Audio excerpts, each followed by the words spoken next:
Hello, everybody. Well, thank you for being here. We'll just take a minute or two to let other folks come in, and we'll get going pretty soon. Thank you.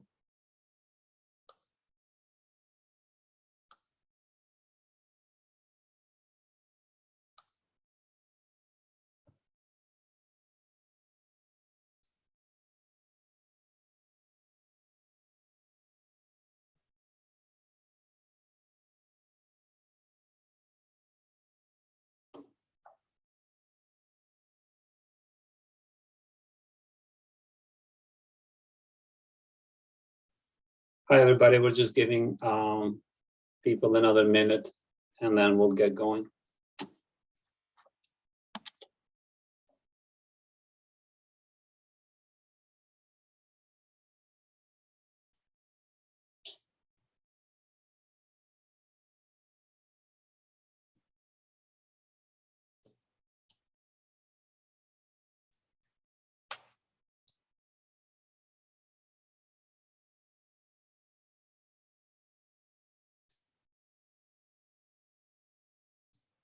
So maybe we should start. So I'm going to hand it over to you, Kim, for your remarks now. Thank you. Good day. Welcome to Democratic Transitions, Navigating Citizens' Economic and Political Expectations, hosted by the Center for International Private Enterprise, or CIPE. CIPE's mission is to strengthen democracy around the world through private enterprise and market-oriented reform. And our vision is a world in which democracy delivers the freedom and opportunity for all to prosper. CIPE is no stranger to democratic transitions, having supported transition efforts in Latin America in the 1980s, in Central and Eastern Europe and the post-Soviet countries in the 1990s, from the Philippines People Power Revolution through decades of institution building and governance reforms in that country, or more recently in fast-moving places like Sudan, Moldova, or Colombia. We know that transitions are complex and uncertain, but we do know that democracy must deliver for citizens in order to succeed. And we know the importance of understanding citizens' expectations and using this understanding to frame reforms effectively. I'd especially like to thank the National Endowment for Democracy for funding the project on hubs, knowledge hubs for democratic and market transitions, about which you'll be hearing today. Our moderator will be Mikra Krasniqi, who is CIPE's research officer and who has been doing all the work to lead this program. Mikra. Thank you, Kim. Thank you very much. Hello, everybody, and thank you for being here today with us.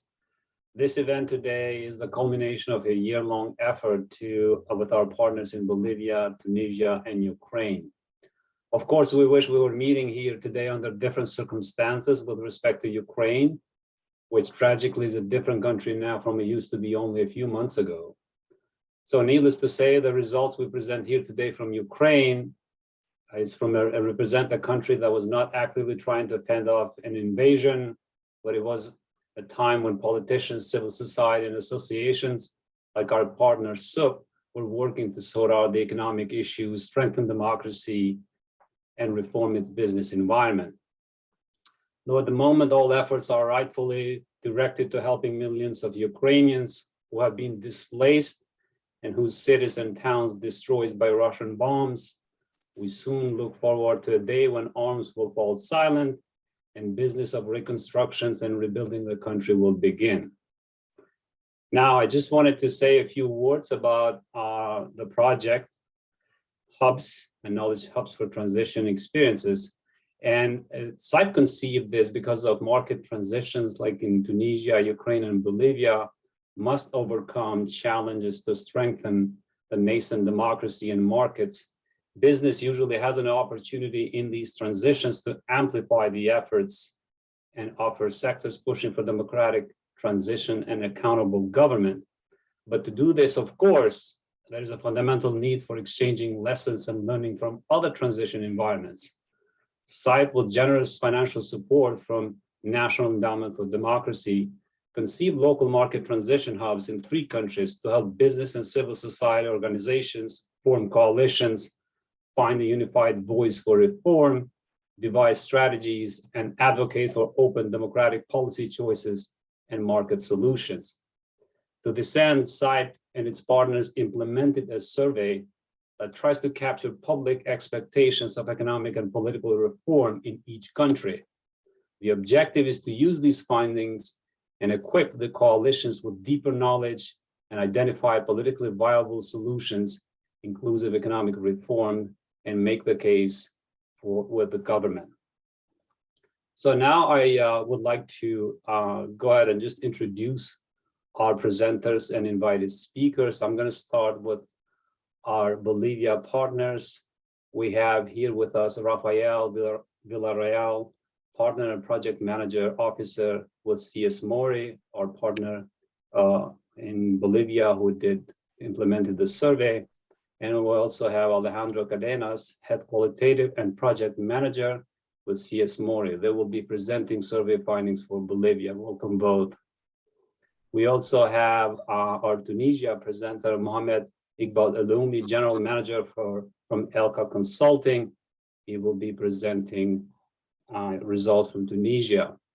When it comes to Ukraine, Adam Goldstein, program associate with policy and program learning, is filling in on behalf of SUB, who didn't have the time to organize and present this, but gracefully enough and under difficult circumstances, both Katerina Glaskova, who is the executive director of SUB, the Union of Ukrainian Entrepreneurs, and Ilona Knushuk are here with us today as observers. Thank you so much both for being here with us, both of you. We also have some invited guests, and I'm going to start with Duya Garbi, who's president of Tunisian Women Business Angels Network. She should be joining us shortly because she had a flight that landed in Qatar about 30 minutes ago. So we're waiting for her eagerly to join us. We have our very own John Zemko, CIPE Regional Director for Latin America. And we also have Eric Hans, CIPE Deputy Regional Director for Europe and Eurasia. Welcome all. So with that, I would like to just go over a couple of logistical details while the presenters are presenting. Please keep yourself muted. For the audience, if you have questions, please use the Q&A function at the bottom of the screen or send your questions in chat. So without further ado, I'd like to begin with our Bolivia presenter. So Alejandro, Rafael, over to you. Yeah, first of all, I'm going to share the screen, please.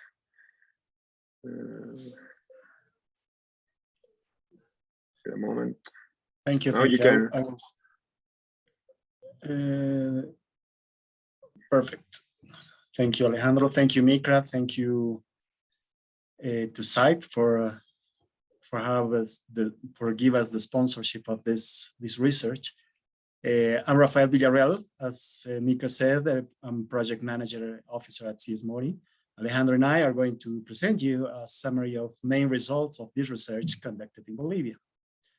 And I want to start by defining the environment where we are living in our country.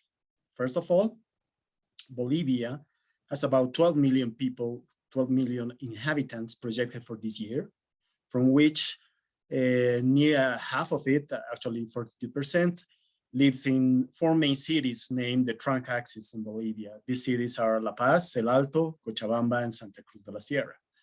Our gross domestic product is figured in $3,100 per capita year long. And I guess that it's very important to notice that in our country exist a huge idiosyncratic differences between inhabitants of the Western region represented by La Paz and El Alto. These people are considered as shy and structured people, and people from the Eastern region, which is represented by Santa Cruz, who are just the opposite. It means these people are easygoing and adventure people. I want to tell you some historic, interesting facts from the beginning of this century to nowadays. Starting for our life expectancy has increased from 61 to 73 years old. From 8 out of 10 people to almost everybody now would have completed primary education with a practically now zero of illiteracy. Our poverty has reduced from 66% to almost a half of it. And extreme poverty changed from near the half of the population to 13%, which are really nice results, I guess. But in the other hand, between 2000 and 2015, we took advantage of the commodities price boom, mainly with our natural gas reserves. During the 2019, we lived a social and political crisis, which defined a new government starting at the end of that year.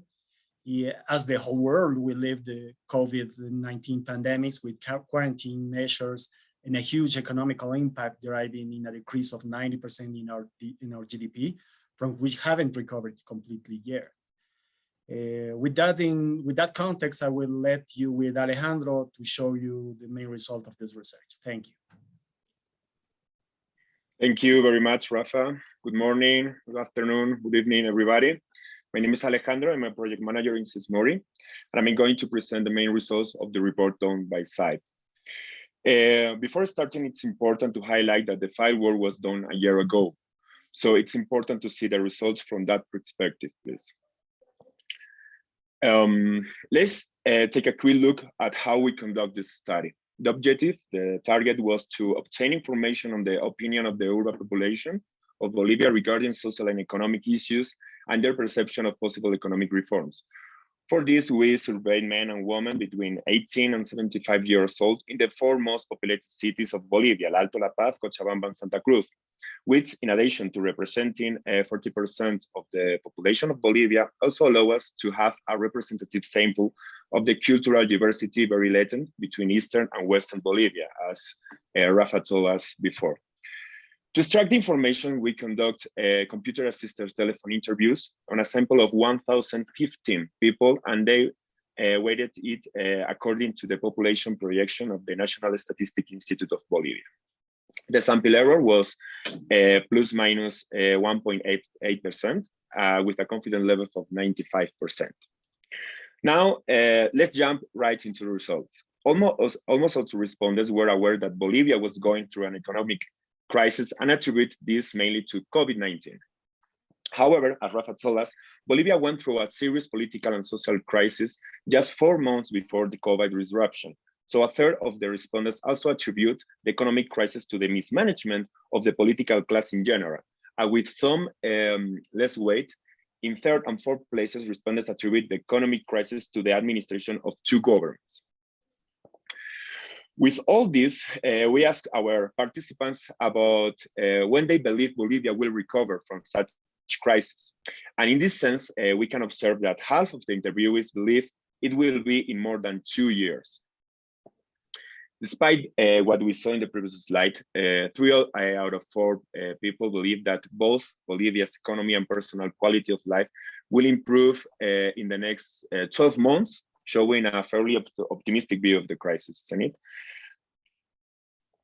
In the next slide, we will say what, at first glance, you will tell me it's contradictory, but it explains a sociological characteristic quite specific to Bolivia, and which we think is very, very interesting. Having said that, let's go deeper into it by first going into the role of the government in the economic recovery.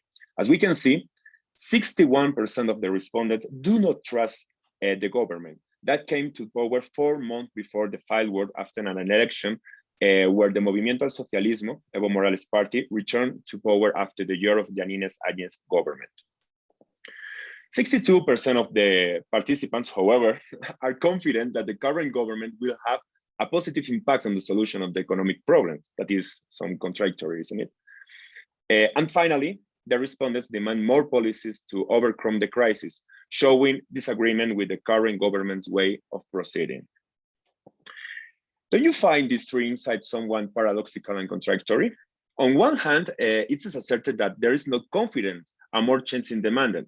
On the other hand, it's believed that the impact of the government to solve the crisis will be positive. Well, let's move on what we already call the Bolivian paradox.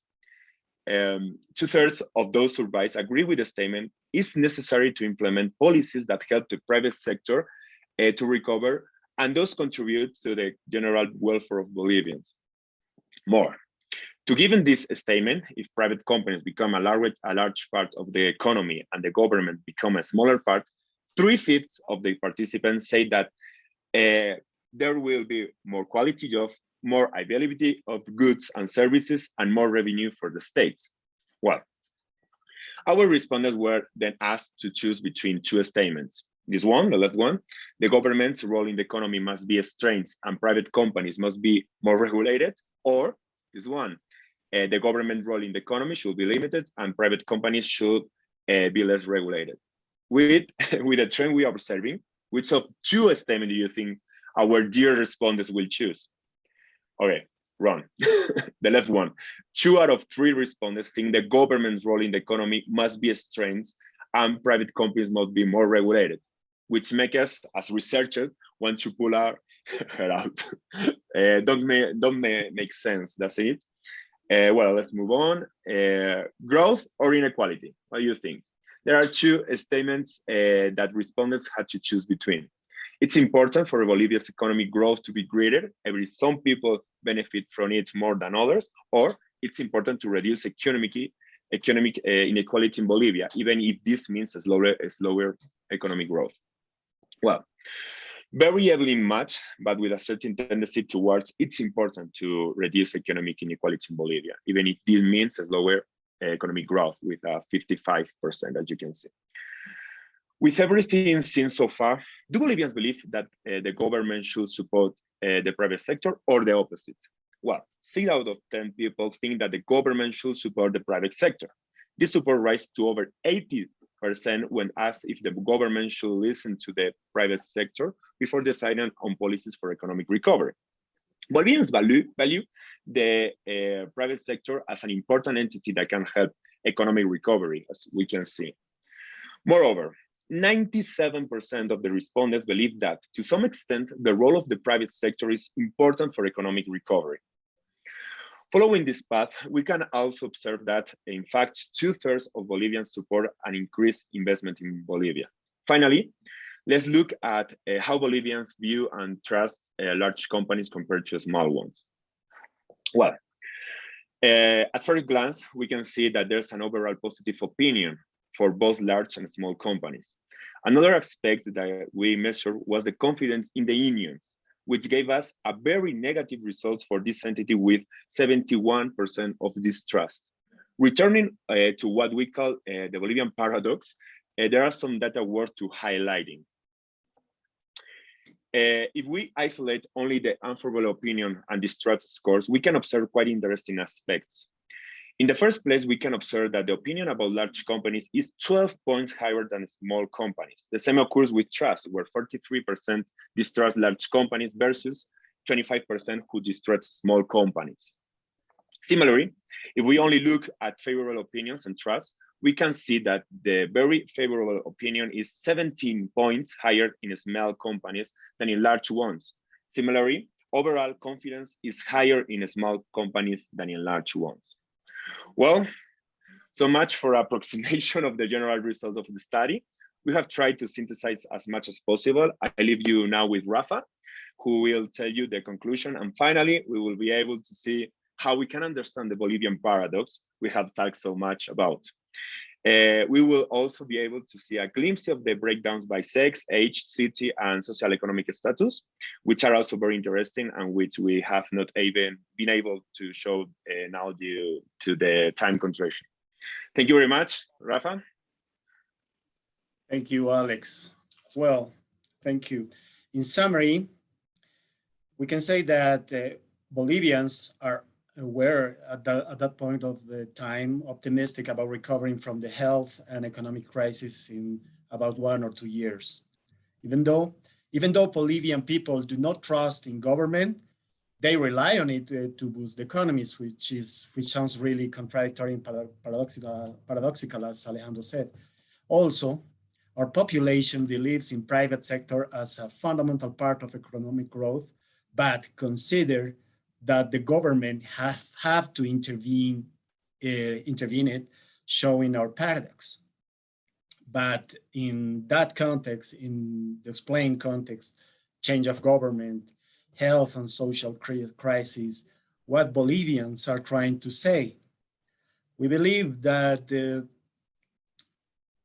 what Bolivians are trying to say is that the private sector should work with some freedom, but with a rational government's intervention, which ensures both economic growth and social equality.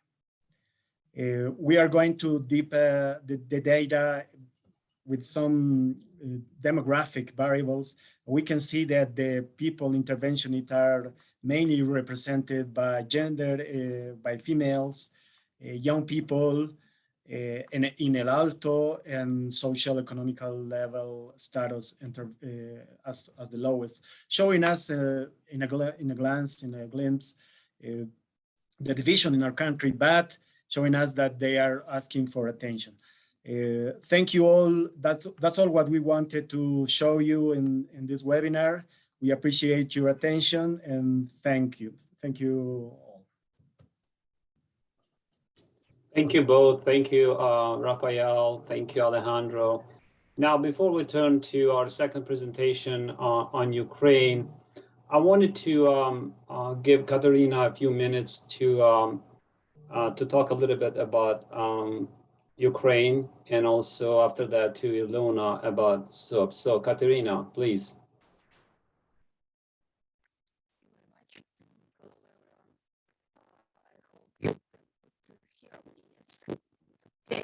We're having trouble hearing you.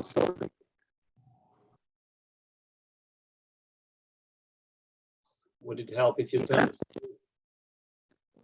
Yeah. Yeah, unfortunately we cannot hear you, Katerina. Maybe I can just say a few words about our situation. Okay, sure. Go ahead, Ilona. Okay, thank you for this opportunity to bring the latest news. Today we had to discuss our achievements of our project hubs. We did a lot of work, surveys, our research, but on February 24, it's all came down. So we just want to say about a few words about our situations.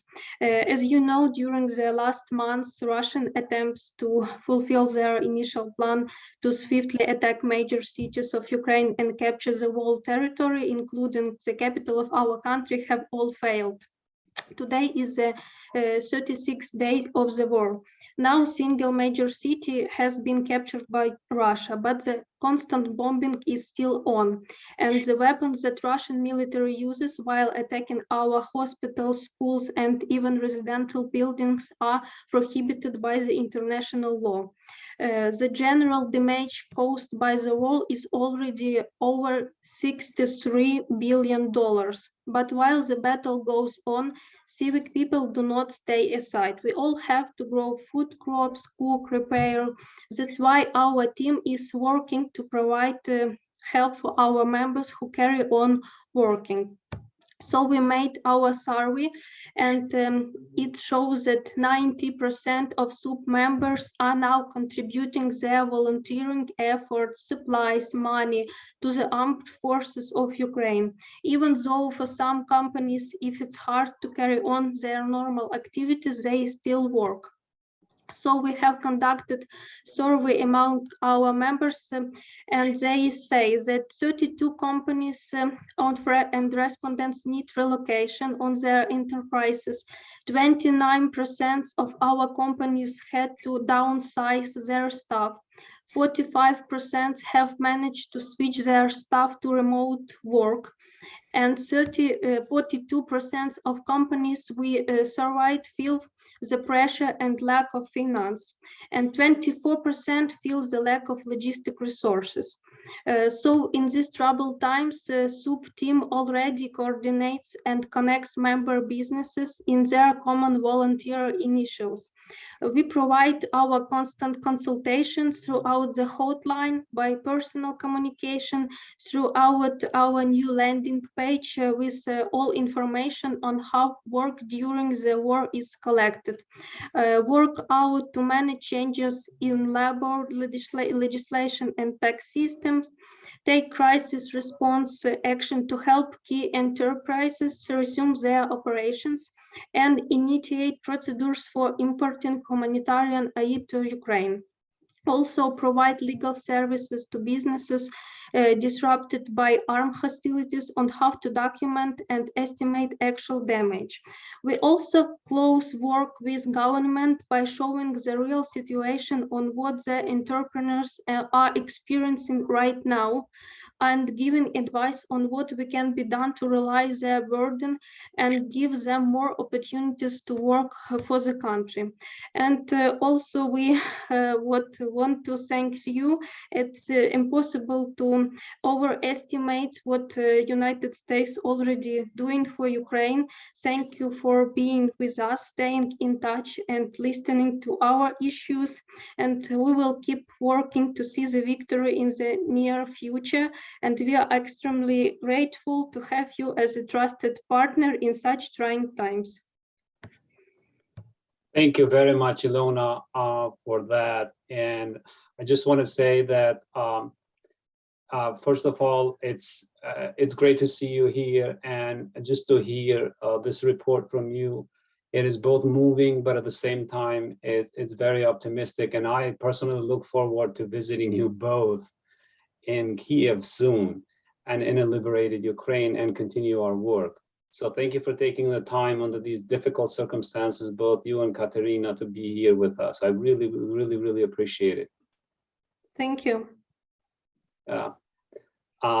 So if I may now turn to Adam to present survey results on behalf of SUP. Thank you. Adam? Sure. So I'm Adam Goldstein. I'm the Associate Program Officer working with Micra on the Hubs team. I'm presenting the survey results on behalf of SUP. The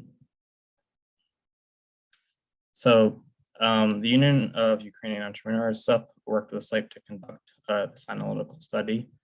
Of course, due to the ongoing war in Ukraine, I'm presenting on their behalf. The goal, as Micra explained, is to assess priorities around political and economic reform in countries experiencing political and economic transitions. So, of course, given to the war in Ukraine, please consider this research as a snapshot of perceptions prior to the war, and perhaps as guidance for rebuilding. So throughout the presentation, I'll do my best to talk descriptively about the research and leave it up to the CIPE experts and SUP to provide the necessary context and analysis. A little bit about the survey. SUP conducted around 15 focus group discussions over summer of 2021 with a pretty even split between civil society, small business, women in business, youth groups, labor, and mass media.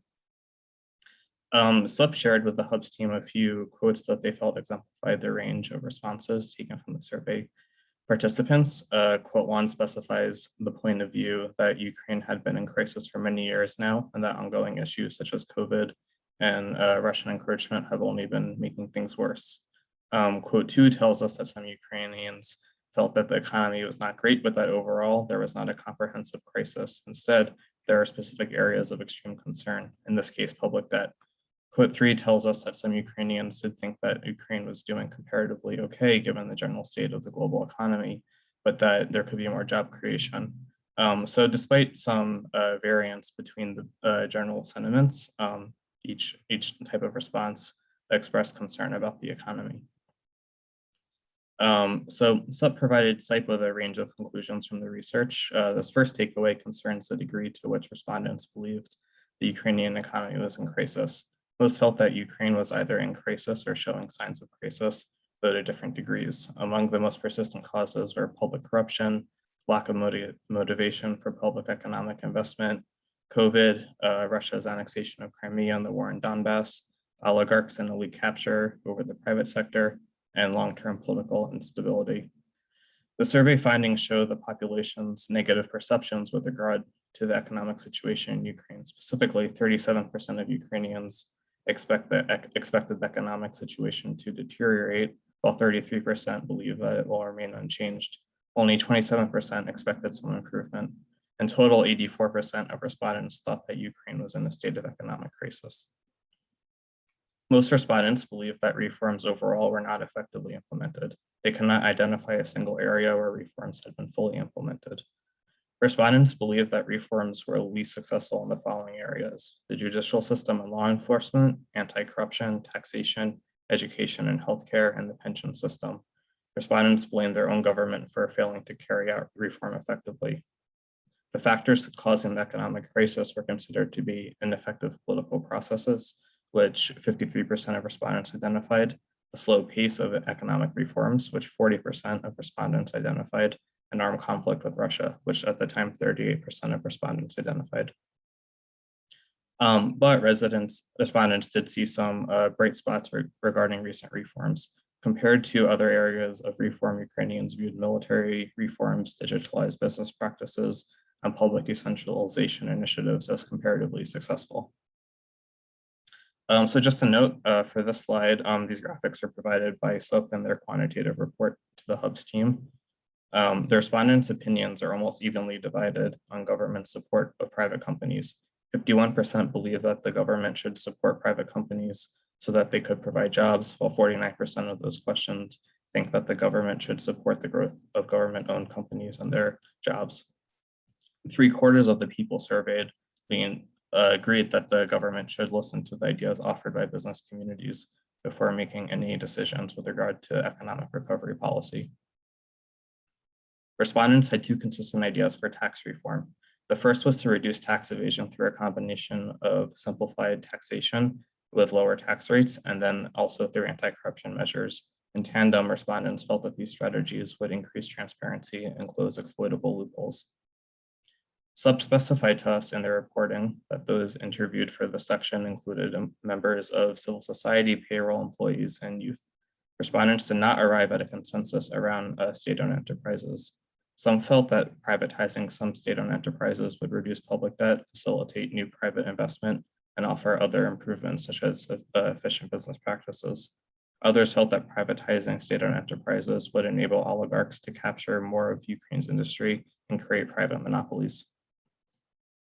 Members of the business community and mass media favored labor deregulation, arguing it would improve access to financial resources and make terms of contracts flexible. Youth, payroll employees, and civil society members agreed that deregulation would reduce bureaucracy, but also warned that workers would be disadvantaged without more robust workplace protections and other guarantees. Moving forward, we have some specific response data to illustrate answers to these questions, and they reflect these trends identified. So when asking what are your top worries to the respondents, 95% ranked corruption and as a top worry. 94% ranked the gap between the rich and poor as a top worry. 93% ranked poverty, and 91% identified unemployment. 41% of respondents believe the government should play a smaller role in the economy and that private companies should experience less regulation. 59% of respondents believe that the government should play a stronger role in the economy and that private companies should experience more and tougher regulation. CIPE saw an even split between those who prioritize rate of economic growth over economic equality and those who prioritize economic equality over rate of growth. 28% of respondents have an unfavorable view of large businesses, while 72% of respondents have a favorable view of large businesses. 93% of respondents have a favorable view of small business, while 7% have an unfavorable view. The only institutions that received more trust than distrust were the military at 68% and small business at 85%. Small business had the highest level of trust overall. Respondents did not have positive trust in any of the other discussed institutions. The justice system only had a 30% level of trust. Government had a 37% level of trust. Labor had a 43% level of trust. And then 32% of respondents identified as trusting the courts, and 26% of respondents trusted political parties. looking to the recovery small business is positioned for leadership as the most trusted institution from the sub-survey. Thank you again to CIPE for providing this research, and I'm looking forward to further analysis. Thank you, Adam. I appreciate that. Now, let us move to Mohamed ELKA from ELKA Consulting. Excuse me, Mohamed from ELKA Consulting. Mohamed? Yes, I'm here. If your voice is better now. Yeah, yeah, it's okay. I mean, I'm sorry for the technical problem. My voice, I'm a little bit sick, but it's okay. Okay. Okay, so let me share the presentation first. Are you seeing my screen now? Yes. Okay, so first of all, let me talk about the context of Tunisia before starting. In fact, as many of you know, Tunisia experienced a revolution in 2011. We changed the regime after that, and we have a new constitution, and we have a democratic context now. Before 2011, it was an autocratic, authoritarian country with a one-party regime. Now it's a democracy, and now we are facing the transitional democracy phase, in fact, which was very difficult in terms of economy. And when we talk about the economical context, I mean, people are facing more and more economical problems. So let's start by the survey that we conducted now and the results. Yeah, just before starting, another point that is very important to explain the context. In July 25th of the last year, 2021, the elected president decided to freeze the parliament because of the problems of the country and mainly because of the economical problem. And that was a popular decision. And after that, there was like a wave of optimism in Tunisia. And now people start again to lose the confidence on the process, started by July 25th of last year. So this study was conducted on 1,009 respondents, and it was a face-to-face methodology, and it was a representative sample of all of Tunisia, all the governorate of the country and all the regions, I mean, even urban regions and rural regions. So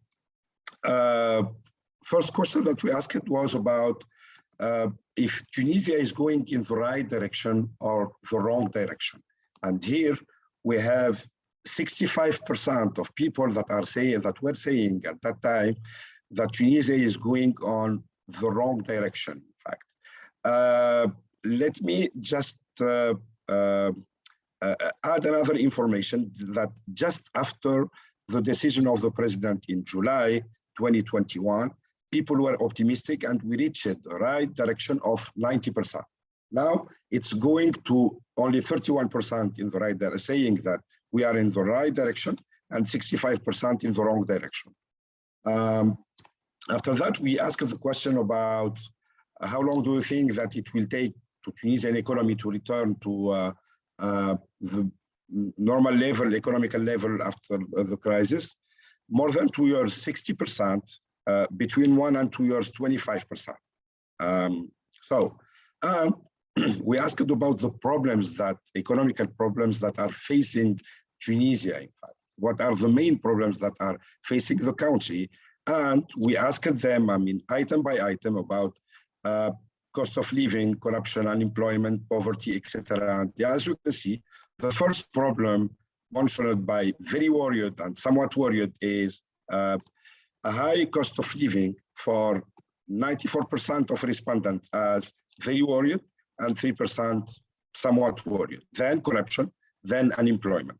Let me tell you that in all the 10 last years, the main problems were unemployment first and high cost of living second. But now we are facing a big problem of inflation.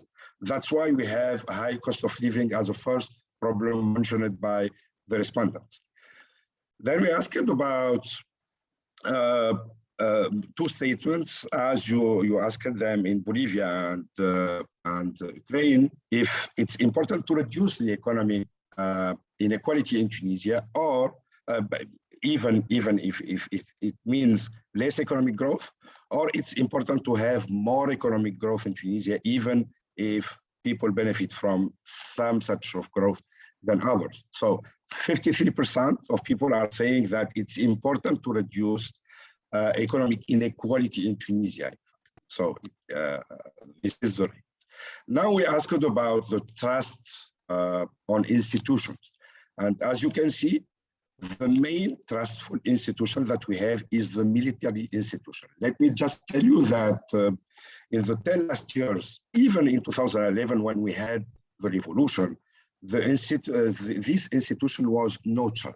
I mean, even in 2011, when we had the revolution, military didn't intervene to make oppression on people that protested, etc. So that's why people are trusting a lot on this institution. In fact, even in July 25th, they still like relatively neutral. In fact, then we have the police trust, and then the court, with 26% of people that fully trust in the courts in Tunisia, and 34%. What is important here is that when you see the political parties, and you will see the low trust rate that they have, because people are saying that in the 10 last years, in fact, political parties, political class in general, they didn't deliver economically. So that's why we have a low trust rate on political parties. Informal business also, because people know that informal business is damaging the economy, in fact. And business people have in Tunisia a low trust rate because there was a lot of talk about corruption, business people that are financing, political parties, etc., and they are corrupting even the parliament, etc., to change some laws in their favor, in fact. So this is the figure. So, well, we asked the respondents in the next year, what kind of impact do you think each of the following institutions have to fix economy, in fact, and to fix the economical problems? We see here that the foreign business is expected to contribute a lot to fix the economical problem, and then the government. And you will see later that we have the same paradox maybe that Bolivia has, in fact. And then entrepreneurs with 38% very positive impact and 40% somewhat positive impact. As you can see here, for example, the workers' union is the last one in terms of perception that they can attribute and they can solve and fix the economical problems, because the workers' union in Tunisia was very active these 10 years with a lot of protests, a lot of strikes, etc., to revindicate, to increase the wages of the employees, etc., and that had a negative impact on the government budget. Then we asked about if the role of the government in the economy should be strengthened or the role of the government in the economy should be limited. And as you see, 90% of people are saying that the role of the government in the economy should be strengthened, in fact, and private enterprise should be more regulated. We asked the question about if the government should not rely on private companies and should create more state-owned enterprises and jobs. And 58% of people are saying that yes, the government should not rely on private companies and should create more jobs. Versus 42% of people that are saying that the government should support the private companies and so they can create more jobs. In the same time, when we asked which statement do you agree between the government should listen to business people's idea before deciding policy, 57% of people are saying yes, the government should listen to business people because people are conscious that in the same time, the government should have more important role to fix the economy, but in the same time, government is still the administration. The classical administration in Tunisia is very, limited in terms of insight, in terms of how to remodel the economy, etc. So people are convinced that the business community should contribute, in fact, to give to the government new insights, new ideas to go to another economical model for the country. So we asked them if the government needs a big change in politics, or the government has to do only good policies and also needs to make some changes, or the current policies are good, are working, etc. And as you can see, 57% of people are saying that the government needs a big change in policy. That's why they are asking in the last slide, in the previous slide, that private sector should contribute with the ideas, in fact, to have, big changes in the policies. Then we asked about, do you agree or disagree that increased foreign investment in Tunisia would be good for the economy? And yeah, as you can see, we have 60% that are saying strongly agree with that, and 18% are saying somewhat agree. And then they are favorable or no. Large companies, as you can see in this slide, those who are unfavorable are 27%, somewhat unfavorable, 15%. In the next slide, we asked the same questions for the small companies, and as you can see, and the mostly unfavorable, 30%, 13% is less than the unfavorability of the big companies. Because as I told you about the businessmen and the image that they have now in the country about corruption, etc., for them, the most corrupted company and companies that are corrupting, in fact, the political system are the big companies. So now about the importance of the private sector to the recovery of the economic crisis, people are convinced, 45% of people say that the private sector is essential to recovery, and 25% say that the private sector is very important to the recovery. So it's around 70% people that the private sector is very important to the recovery. Now we asked about the importance of the private company regarding these items, and see the items that we asked about: make high quality goods and services, be a better employer, protect the environment, reduce discrimination, make a profit, and invest in local communities. And all of them rates are very high. Between the very important and the somewhat important, the minimum that we have is invest in local community, 80% very important and 12% important. So it's a uniform result for all the items. Then we asked about if the Tunisian private sector has been hit as the Tunisian private sector has been hit hard in the pandemic, and that was the case, in fact, in Tunisia. Some says that there is a need for policies to help private sector recover in order to restore prosperity in the society. So who they 59% and somewhat agree 21%. The big majority of the citizens are agreeing we need to help the private sector. Then we asked a very important question about the citizenship and the perception of the democracy, in fact, and what things that should be done by the citizens as a role in a democracy. And we asked them to rank them from the most important to the least important item. And we showed a show card with all the items that you are seeing now. And as you see, the first one, the first item that is the most important for Tunisians, 31% said that as a first item, and the most important is educating myself on political, economic, and social issues. And then voting in the elections, and then holding government accountable for decisions and performance.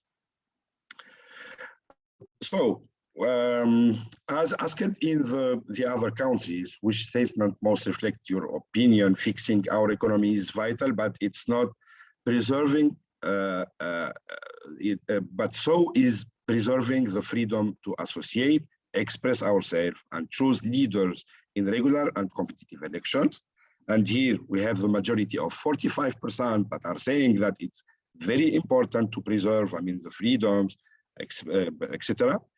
21% of people said that I would be willing to give up some freedoms if we could have stability and economy that works for people, and 35% of people that are saying that if one can bring stability and fix the economy, then I don't need democracy. So this result was different than when we asked this kind of question in 2011, 2012. In fact, after 10 years of democracy, what's happening now is when we had now, and we are believing a worse economic situation than the situation that we had before 2011, people are saying and are adapting democracy is the best way, in fact, to manage and to govern the country.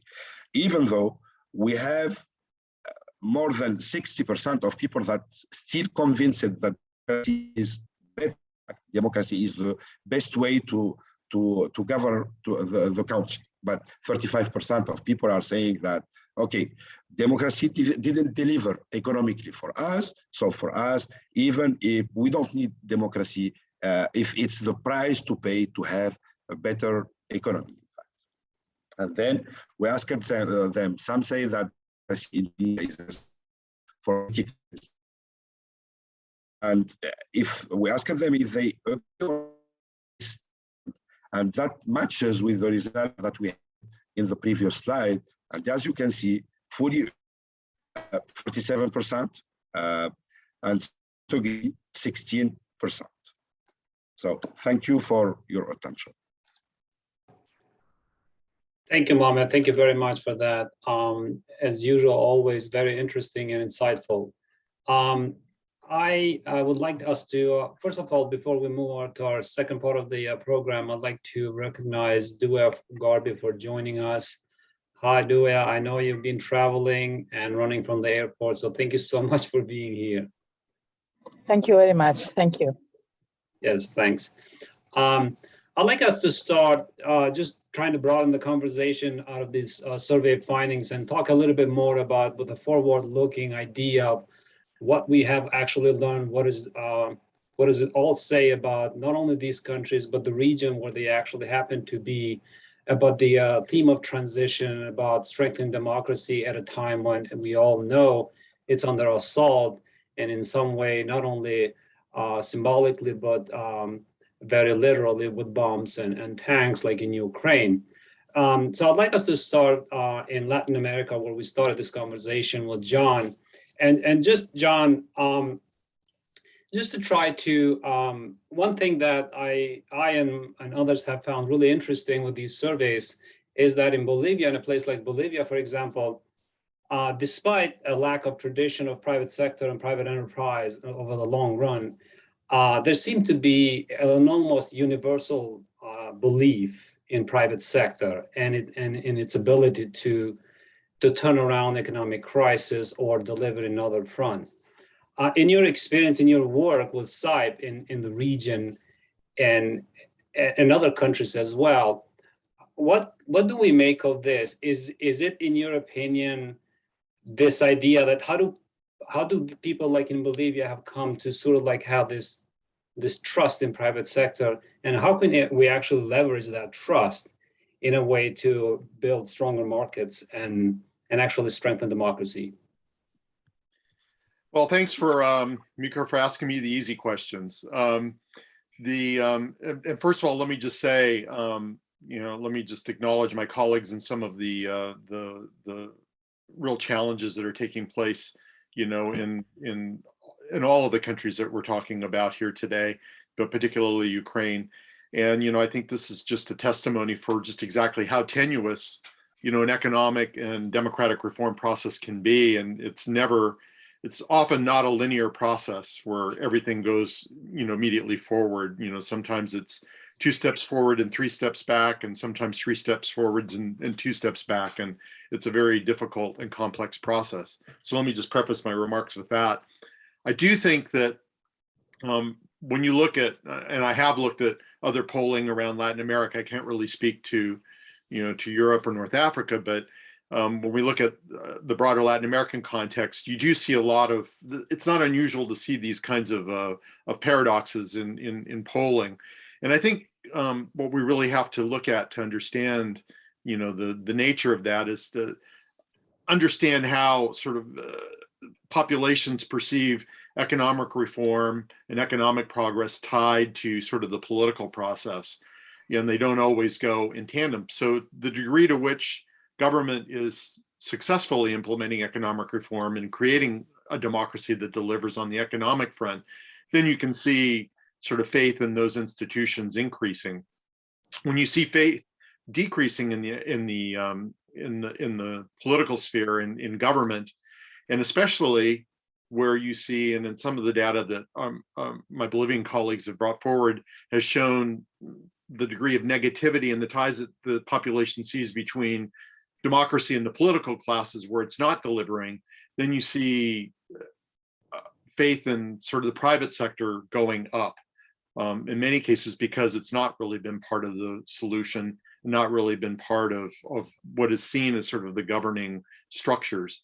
So, Bolivia has seen very, very low levels of foreign investment over the past, 20 years. So you can see where people's, hope and faith might be that there would be more of that.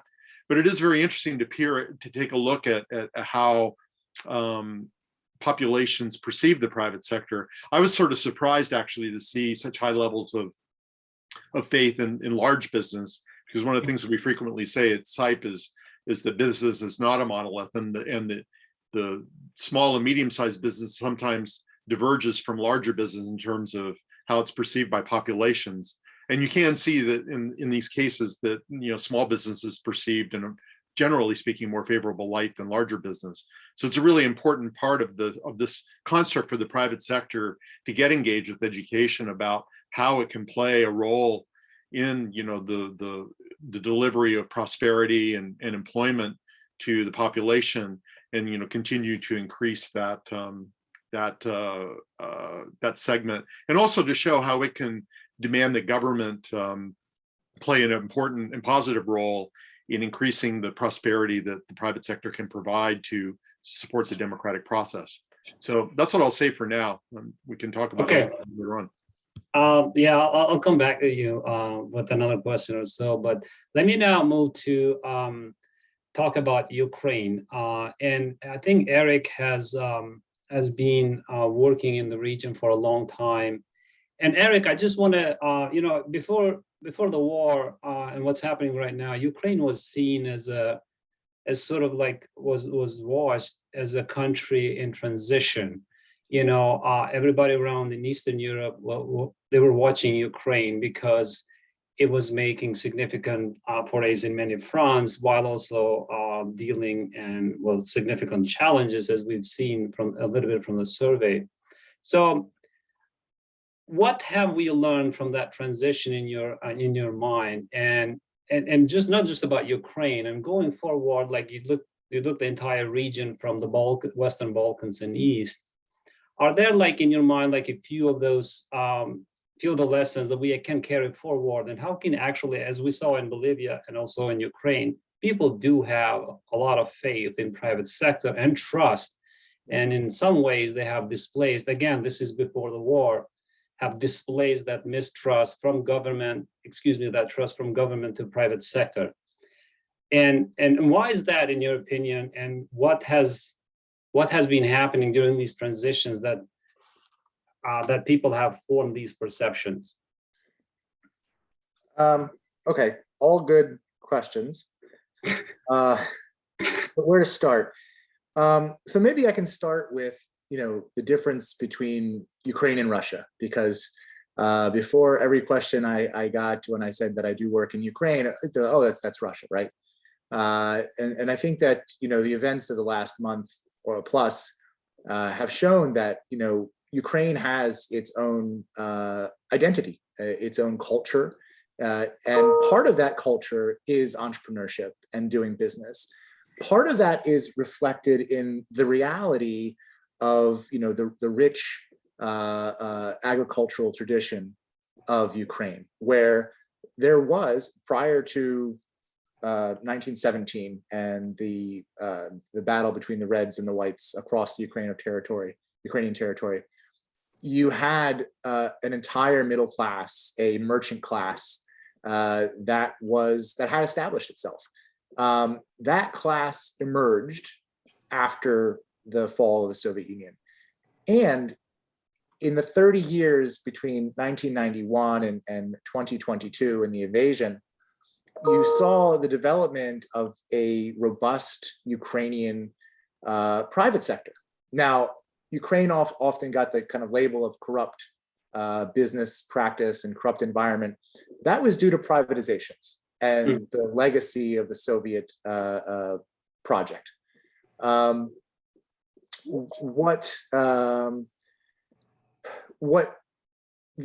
businesses that CIPE has worked with are what I call the real Ukrainian businesses, because we had two business communities in Ukraine. One that was innovative, one that found and sought out market niches to exploit and to develop an entire suite of both services and products around. It was often a market that was overlooked by private capital and investors because of those kind of corruption schemes. So a lot of entrepreneurs in Ukraine developed these businesses over 30 plus years. And that is a lot of ownership. So I'd like to park that thought for 1 second. The second thought that I have, the most significant reform to my mind in Ukraine throughout the last 8 years after the annexation of Crimea and occupation of Donbass was the decentralization reform. And this gave essentially power and financial resources away from the center to the oblast centers, that's the regional centers and local government. And it introduced a level of transparency in tax revenues and expenditures on social and physical infrastructure in towns and cities around Ukraine. Mm-hmm. So you have, this invasion, right? People have seen what the Ruski Mir has brought in Donbass, has brought in Crimea. And Ukrainians, after 8 years of this decentralization process, 8 years of economic growth, bumpy economic growth, but growth nonetheless, they don't want that. As I said, there's not a lot of international capital coming into Ukraine, especially in the small and medium-sized businesses. So you see business people now, on the front lines and being volunteers. And it's both for a love of country, it's a love of freedom and the freedom to do business, but as a practical concern, they've spent their entire lives, reinvesting their profits into their business and reinvesting, their blood, their sweat, their tears into building these, in some cases, some of the members of CIPE are quite large. The company Nova Pochta has 30,000 employees, and it started with one truck going between two cities. So these are entrepreneurs that they didn't have a chalet in Switzerland and large yachts everywhere. They were doing business and reinvesting all of their money into these businesses. And now that this exterior force is coming into their country, they have a choice.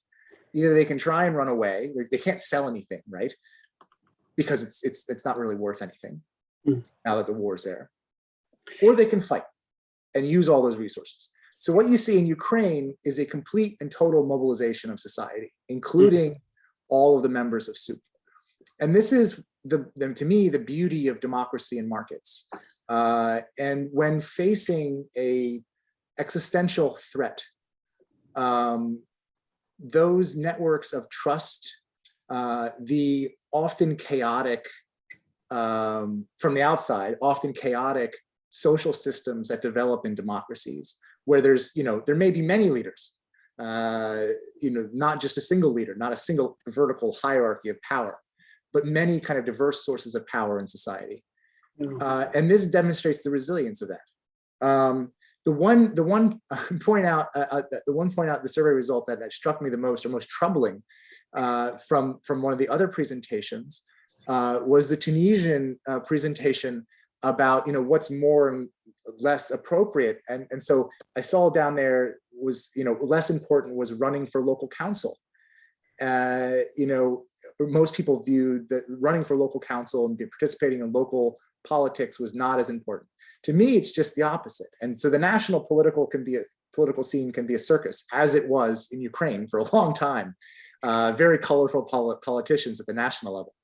But the mayors and the city council people that had that power pushed down onto them from the central government had proven themselves through two election cycles. They'd proven themselves to be good stewards of Ukrainian taxpayer money. Ukrainians saw physical infrastructure improvements at the local level. They felt that their voices were heard. And when it came to make a choice, Ukrainians said, this is what we want. We like what we have. So hopefully that answers some of your questions. Yeah, I'll return to you once more about the region, but for now, I want to turn to Doya. And Doya, we know that Tunisia is going through another political crisis now since last summer, with the parliament having been suspended and the president assuming all executive powers now. And I wanted to ask you directly, what do you think, just give us an overview of what you think is happening, but more importantly, what do you think is the private sector's role in this? Meaning, what can private sector actually do to try to bring about some sort of semblance of a consensus that democracy must resume in Ukraine, despite what we're seeing that there's a lot of distrust and in lack of faith in democracy? Yes, thank you. First of all, excuse me I'm speaking from my phone in the car, so you will not see me. I have not my camera on that. So yeah, thank you for the question. And yes, you are talking about a very important decision taken yesterday, I think. I was hearing about that, but actually what I want to say that the private sector shown its resilience in Tunisia, because we are fighting and we are in transition for more than 10 or 11 years. So you can understand that it's very difficult, particularly for the private sector, because political instability, even if we try to ignore that and not to be concerned by these fights, let's say, and all these discussions and problems we see, because we never had as such number of governments changing since the revolution. We have maximum 1 year. The number is I don't remember the number. While we had a government for 3 or 4 years before. So it's very hard, and we put a lot of time trying to understand what's happening, because we are not used to. We are all of us looking for democracy for sure. Nobody can say that we are not. We don't want to have democracy, but the impact of that and the impact of transition is very, very.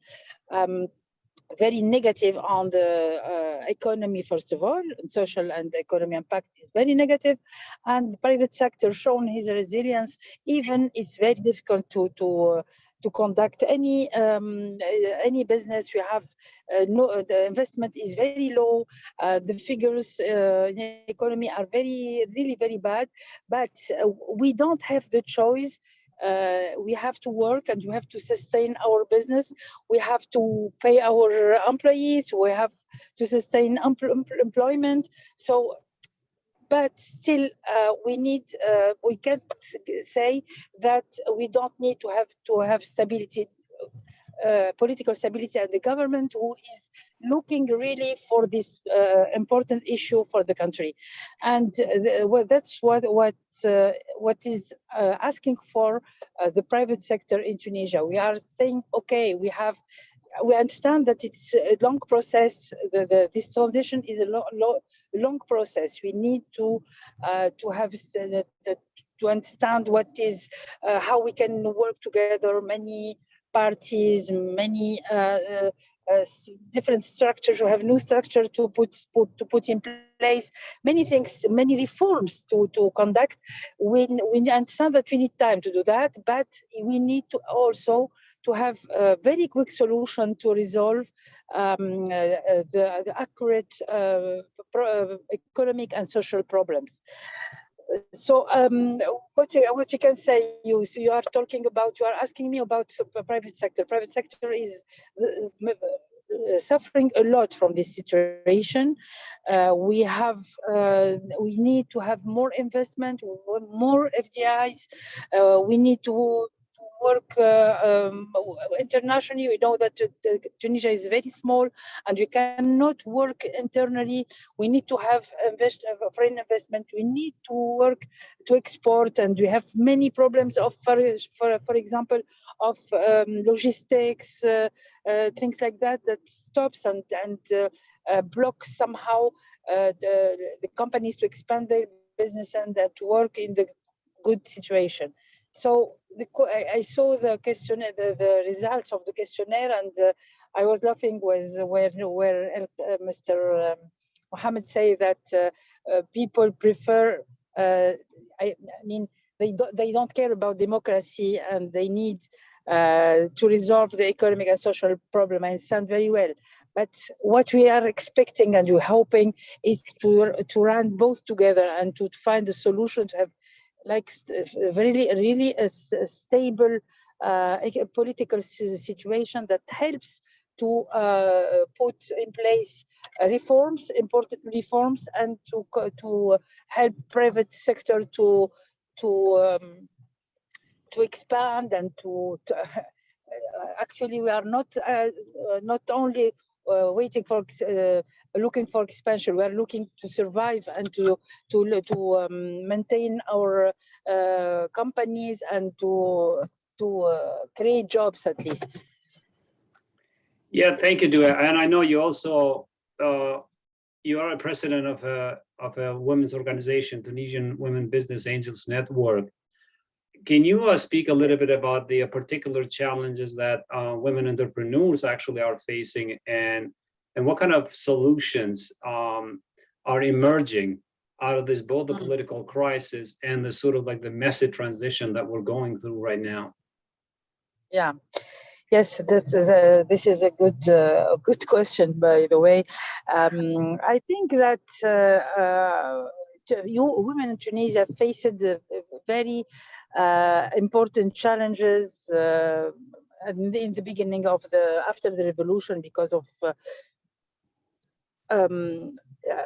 the position of the women in Tunisia, and we was fighting to maintain our how to say, our freedom and many things. So, but still, actually, we have less than 20% women entrepreneurs in Tunisia, and it's never enough. Women are the half of the society, and we need them to be part of the economic and social actors, let's say. So yes, I'm working a lot on women entrepreneurship, and we try to find out how we can help them. First of all, be active in the society. You know that, for example, for the civil society, they are very active and they are contributing a lot. But still, in the private sector, they don't invest too much. They need to be, and this is for me, it's not the main obstacle of that is the social environment. That means that they don't have like enough support to take the decision to invest and to create companies. And they need to be more confident and more aware that she can succeed. We are like educated all times looking for stable situation, not taking risk and things like that. It's in our culture, but it's changing. Now you can find in as you know that in the universities, women are more successful than men, and we need to help them to go further and to start their businesses. Yes, I started 2 years ago this first business angel, Tunisian Women Business Angel Network, who had double objective is to support women entrepreneurs, so to mentor them, to coach them, do accompaniment and coaching, and also to invest in their companies if they need money. Access to finance is difficult for everyone, women and men, but perhaps a little bit more for women. So we are trying to find solution to fill the gap, and as women entrepreneurs ourselves, to try to support others and give some financing, but also supporting them by mentoring them and helping them how to start a business and then grow the business also. Yeah, thank you so much for that. John, I just wanted to follow up quickly with you on what we're seeing. What is this? As an organization side, we're very interested in providing pragmatic solutions and very practical, to offering practical advice. Looking at what we saw today at Bolivia, Ukraine, and Tunisia, just in general, and seeing that people both have faith in private sector, but also at the same time, they want more regulation, as we see that across 3 countries. What is this telling us in your mind? Like, going forward, how do we craft, strategies and devise solutions for other regions, other countries that may find themselves in similar situations? Like, is there what key insight can we say that we'll learn from these apparent contradictions, which in my mind they're not, but you're the one who has been working in the region for so long. So I'm eager to hear what your thoughts. Well, thanks, Mikra.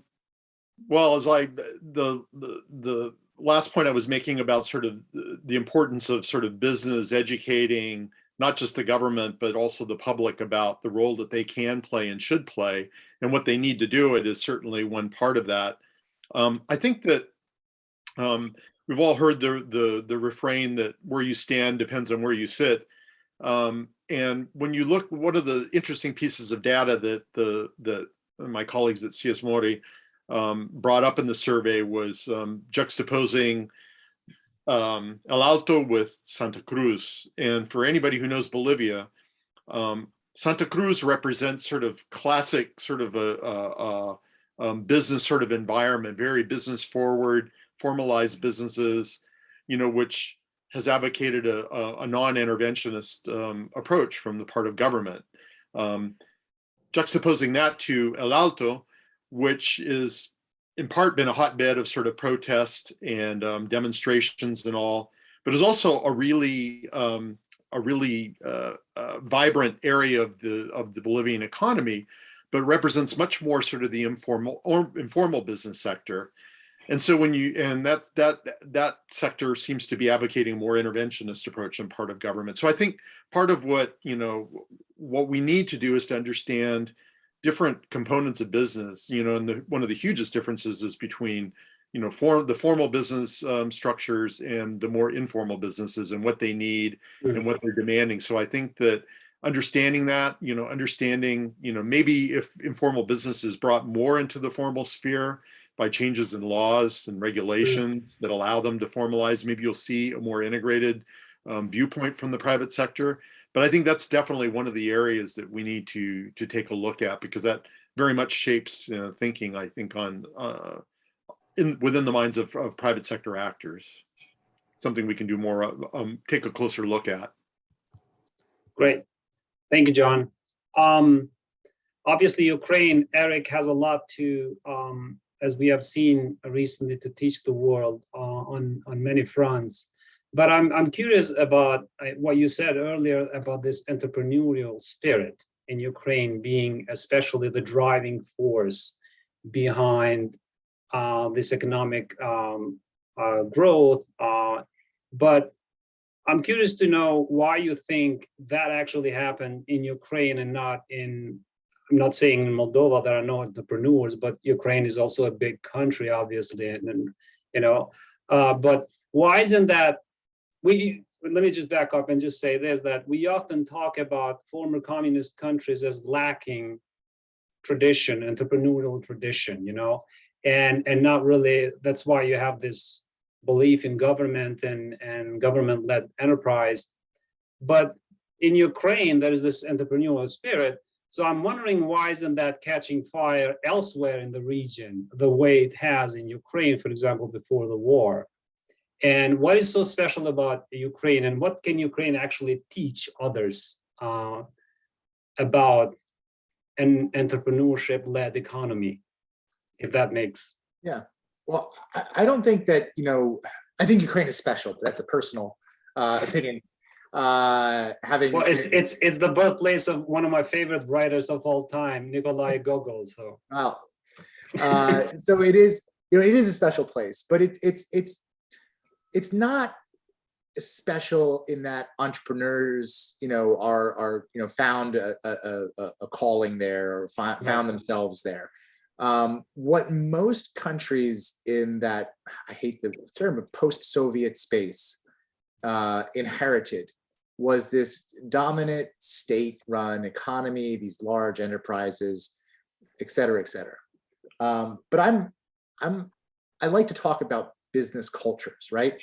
Okay. And so to assume that, throughout the 1960s, 1970s, 1980s, there was no entrepreneurial activity in the former Soviet Union is a large mistake. There was entrepreneurial activity. Most of it was illegal.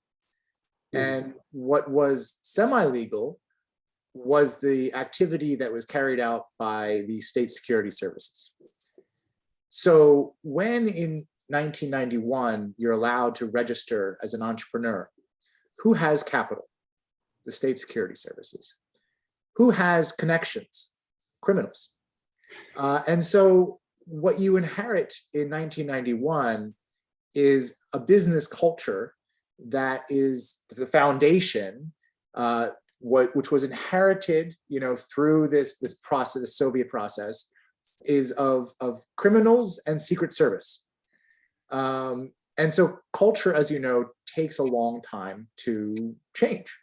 Generations, in fact, where oftentimes we talk about the difference between East Ukraine and West Ukraine in terms of a language issue. Language was never an issue in Ukraine. There was an issue, however, in what I saw in the business community. And in Eastern Ukraine, you had a lot of former Soviet enterprises, these what they call malogorods, the single industry towns, large state employers that existed for decades after independence on subsidies from Russia. But in the West, you had this decapitation of state support. Western Ukraine, while it's mostly agricultural, did have some Soviet technology companies. So, TVs and radios. Obviously, Soviet TVs and radios were not of the highest quality, So as soon as Ukrainians could purchase, and the rest of the former Soviet space could purchase Western or Japanese or Korean made radios and televisions, those businesses went out of business. And so you saw a mass migration to the West of Ukrainians to work, as shopkeepers and a lot of small entrepreneurs to transit, bringing goods in, smuggling goods in to Western Ukraine. But what they did with that capital was then to start small businesses. And if you go to any town in Western Ukraine, from Ivano-Frankivsk to Lviv, to Uzhhorod, most of those towns have really healthy entrepreneurial ecosystems, because the Ukrainians that went across the border in the 90s came back with that starting capital, invested it in their local economies, and to this day, are doing business because they wanted to come home. And so, if we're talking about a different country, in the former Soviet, take a country of Kazakhstan, for example. It has a resource curse. It has a legacy of Soviet enterprises. It has its own kind of kleptocratic regime that keeps entrepreneurship down. But it also doesn't have many opportunities for its people to travel to Western liberal democracies and gain the experience of working in an enterprise, with good governance, or working, in a business climate where innovation is valued, and you can, trademark something for intellectual property, and then build a business off of that intellectual property, like Ukrainian companies have done. One of our team's favorite companies is called как это называется? Пьяная вишня. The drunken cherry.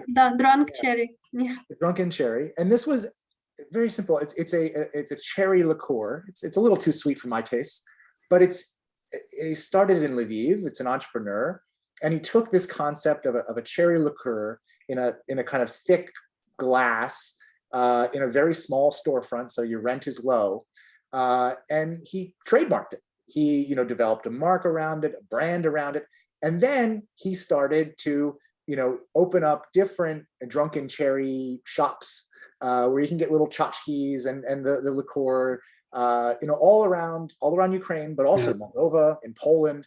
And because of the intellectual property, it's a very simple idea, right? So it's this kind of taking a simple concept and then scaling it up to enterprise. We talk about tech companies do this all the time, but there's a guy who had experience working in the West, saw the idea of branding and marketing, and how to scale a company, and was able to do that successfully in Ukraine.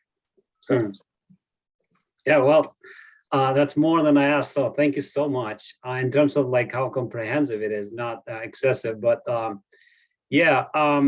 well, we have a couple of questions from to pose to you, but apparently both of them have been addressed in one way or another, and so I don't want to repeat that. And at the same time, we're also getting close to 11:30, the time allotted for this. But I want to take a minute and just say thank you so much to everybody, our partners from Bolivia, from Tunisia, from Ukraine, especially Katerina and Ilona, for being here under difficult circumstances. Thank you, Mohamed. Thank you, Alejandro, Rafael. Thank you to our invited speakers, John, Eric, and Dua. We really appreciate your time.